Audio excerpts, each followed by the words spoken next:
ኢትዮጵያ ራሷን በሰብአዊ ድጋፍ ለመቻል በመታደርገው ጥረት የተለያዩ ስትራቴጂዎችን እየነደፈች ትገኛለች። እንግዲህ ከነዚህ ጉዳዮች መካከል በዋናነት በምግብ በእርዳታ ራስን የመቻል አቅምን ለማሻሻል የተዘጋጀ አዋጅ ነው። ይህ አዋጅ በዋናነት ኢትዮጵያውያን እርስ በርስ በመደጋገፍና ከውጭ የሚመጡትን እርዳታዎች በመቀነስ በራስ አቅም የመቻልን ስራዎችን ለመስራት የሚያግዝ ነው። እንደዚህ ይህንን ተከትሎም የውጭ ግንኙነትና የሰላም ጉዳዮች ቋሚ ኮሚቴ ይህንን አዋጅ እንዲመለከተው ባሳለፍነው ጊዜ የሕዝብ ተወካዮች ምክር ቤት ወደዚህ ቋሚ ኮሚቴ አንድ አዋጅ መርቶ ነበረም። ይህ አዋጅ እንግዲህ ኢትዮጵያውያን በጋራ በመተባበር ችግሮቻቸው መፍታት የሚችሉበትንና የሰብአዊ ድጋፍን በራስ አቅም መሸፈን የሚቻልበትን የሚያመላክተው አዋጅ ነው። በዛሬው ዕለትም የአስረጆችና የባለድርሻ አካላት ምክክር የተከናወነበት ነው የሚገኘው። እንዳጠቃላይ ስንመለከት ባለፉት ዓመታት ኢትዮጵያ ከውጭ በሚገቡ ድጋፎች እንደዚሁም ደግሞ በሀገር ውስጥ በሚደረጉ አነስተኛ ድጋፎች የዜጎችን የሰብአዊ ድጋፎች ስታሟላ ቆይታለች። በየአመቱም ከ1 ቢሊዮን ዶላር በላይ ነው ወጪ ስታወጣ የሰነበተችው። ይሁንና ይህ አካሄድ አዋጭ ያልሆነና ኢትዮጵያውያን ሉዓላዊነታቸውን ለማስጠበቅ የሚቻለው በራስ አቅም የሰብአዊ ድጋፎችን ማሟላት ነው የሚለውን ሀሳብ ያዘው ይህ አዋጅ ከዚህ ቀደም በፓርላማው ቀርቦ እንግዲህ ለዝርዝር እይታ ነው ወደዚህ ቋሚ ኮሚቴ የተመራው የውጭ ግንኙነትና የሰላም ጉዳዮች ቋሚ ኮሚቴ ማለት ነው።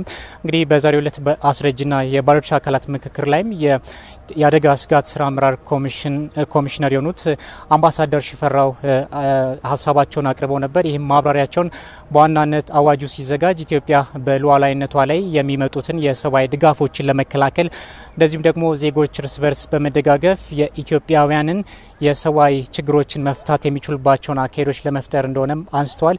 ይህ ደግሞ ከእያንዳንዱ ዜጋና ተቋማት ጭምር የሚጠበቅ ስለመሆኑ ነው ያነሱት። በዋናነት አንቀጹ እንግዲህ 6 ክፍሎችን የያዘና 40 አንቀጾችን ስለሚያዙም አንስተዋል። ይህ ደግሞ በዋናነት ለጠቅላይ ሚኒስትሩ ተጠሪ የሆነ ስለመሆኑም ያነሱት። በዚህም ኢትዮጵያውያን በጋራ በመተባበር ችግሮቻቸው መፍታት የሚችሉባቸውን እድሎችም ለመፍጠር እንደሆነም አንስተዋል። ይህ ሲዘጋጅ ከ20 ሚሊዮን በላይ የሆኑ ዜጎች በስካሁን የውይይት ሂደቶች ውስጥ እንደተሳተፉና እያንዳንዱ ኢትዮጵያዊ ሊያበረከት የሚችለውን አስተዋጽኦ በምን አይነት መልኩ መቃኘት ይቻላል የሚባልባቸውን ጉዳዮች ላይም ውይይት ላይ ስለመደረሱ ይህንን መግባባቶች ለማጠናከር በዛሬው ዕለት የተዘጋጀው የአስረጆችና የባለድርሻ አካላት ምክክር ወሳኝ ስለመሆኑም አንስተዋል። በዛሬው ዕለት የተለያዩ ሀሳቦችና ነጥቦች ተነስተዋል። እንግዲህ የመሪ አስፈጻሚ ተቋማት ሚና እንደዚሁም ደግሞ ድጋፎች በሚሰበሰቡበት ወቅት በምን አይነት መልኩ ሊሰበሰቡ ይችላሉ የሚሉት እንደዚሁም ዓለም አቀፍ ተሞክሮዎችንና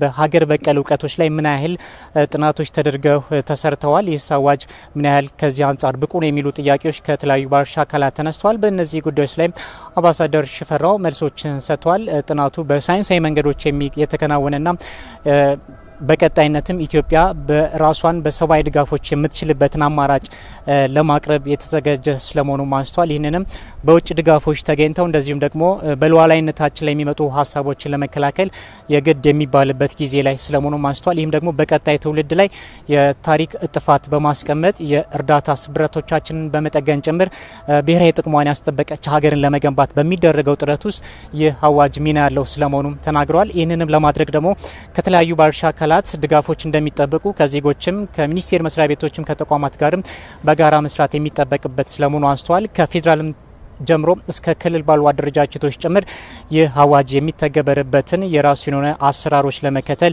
ዝግጅት ስለመደረጉ አንስተዋል። እንግዲህ በቀጣይ በሚደረጉ ውይይቶችም ይህ ሀሳብ በማብራሪያ ዳብሮ በቀጣይነት ለሚኒስትሮች ምክር ቤት ቀርቦ እንደ አዋጅ እንዲጸድቅ ወደ ሕዝብ ተወካዮች ምክር ቤት እንደሚመለስ አብራርተዋል።